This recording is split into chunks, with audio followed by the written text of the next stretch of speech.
Madami tayong matututunan doon sa library. Sa library? Maraming aklat doon. Hindi ba, Jollibee? Tara na! Punta na tayo sa library. Kaya Jollibee.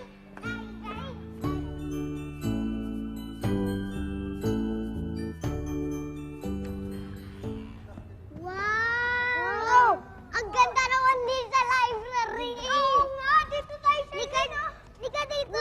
Akin to, ganda dito, Yan, ganda. Tayo dito.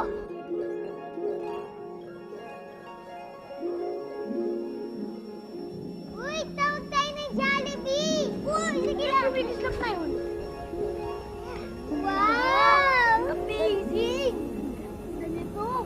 Isa-isa sa library. Wow! Tingnan mo, wow!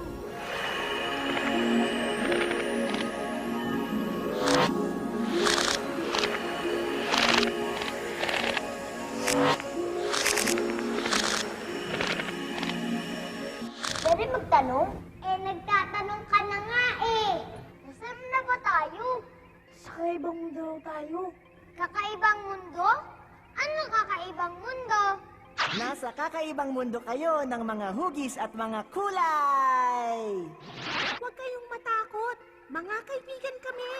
Oo nga, ikinagagalak namin kayong maging panauhin dito sa aming mundo. Ang mundo ng mga hugis at mga kulay.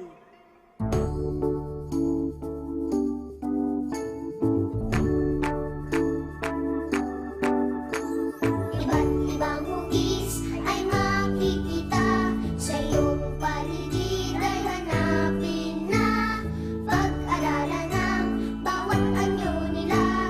Iba't ibang hugis ating aralin na ang tagsulok may tatlong may tatlong sulok.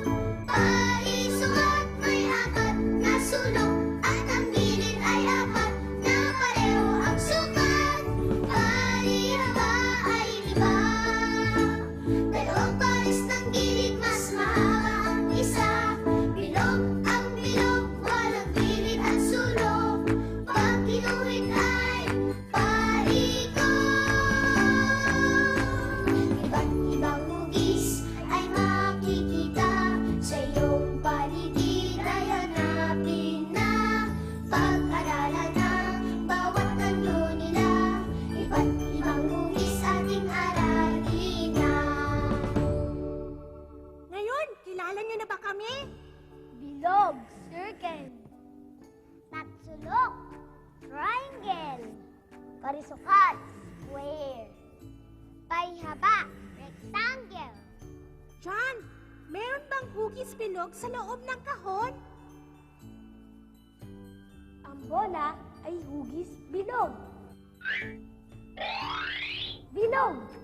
Tama! Ngayon naman, Charlene, mayroon bang hugis at sulok sa loob ng kahon? Ang turotot ay hugis tatsulok. Tatsulok. Tama! Nikki, meron bang hugis parihaba sa loob ng kahon? Ang kwaderno ay hugis parihaba. Parihaba. Tama! Nash! Meron ba dyang hugis parisukat sa loob ng kahon? Aha! Ang kahon ay hugis parisukat. Parisukat. Tama! Bibo pala talaga ang mga batang ito. Alam niyo ba kung ano ang iba't ibang mga kulay? Pula, red. Dilaw, yellow. Bughaw, blue. Luntian, green. Kahen, orange. Dila, violet. Nakikita niyo ba ang mga prutas na hawak ni Jollibee? Nakakahanap ba kayo ng mga prutas ayon sa kanilang kulay? John, mayroon bang kulay pula na prutas sa hawak ni Jollibee? Ang mansanas ay kulay pula. Pula! Tama! Charlene, mayroon bang kulay dilaw na prutas sa hawak ni Jollibee? Ang saging ay kulay dilaw. Dilaw! Tama! Nikki, meron bang kulay luntian na prutas sa hawak ni Jollibee? Ang bayabas ay kulay luntian. Luntian. Tama! Nash, meron bang kulay kahel na prutas sa hawak ni Jollibee? Ang orange ay kulay kahel. Kahel! Tama, John! Mayroon bang kulay lila na prutas sa hawak ni Jollibee? Ang ubas ay kulay lila. Lila!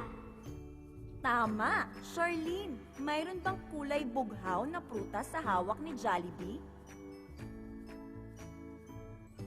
Teka, wala namang kulay bugaw na prutas sa hawak ni Jollibee ah. Aha! Ang lalagyan ng prutas ni Jollibee ay kulay bughaw.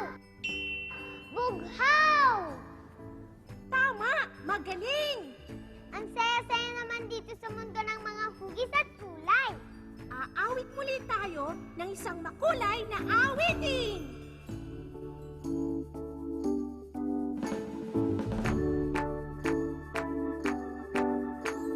Iba't ibang kulay ay makikita sa iyong paligid ay hanapin na. Pag-aralan ng bawat kulay nila, iba't ibang kulay ating aralin na.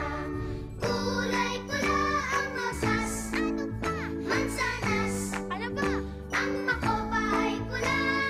Kulay bughaw ang malawak na langit, pati na rin ang malalim na dagat. Matiis ay kulay dilaw, at ang kalabasa ay kulay kahel.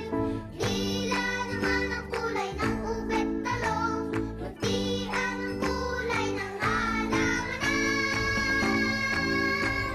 Iba't ibang kulay ay makikita sa iyong paligid ay hanapin na.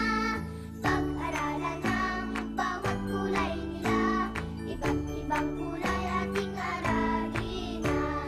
Kulay at hugis ating aralin na.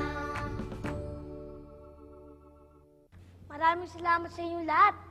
Ang dami namin natutunan. Babalik na kami sa aming mundo. Paalam! Hanggang sa muli!